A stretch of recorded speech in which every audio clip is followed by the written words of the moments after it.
Tribun Gayo. Saudaraku, satu unit kafe di objek wisata Pantan Terong, Takengon, Aceh Tengah hangus terbakar.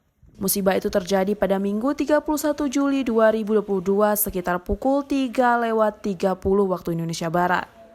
Api baru berhasil dipadamkan 30 menit setelah kejadian.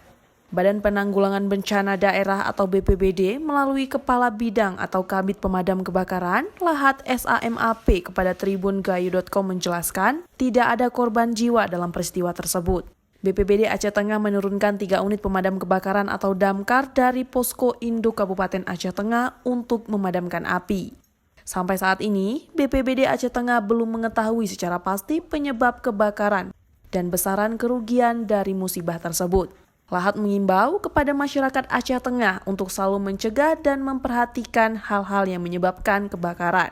Jika terjadi kebakaran, segera melaporkan ke kontak senter BPBD Aceh Tengah dengan nomor 0643231113. Dari Aceh Tengah, Romadani, Tribun Gayo TV.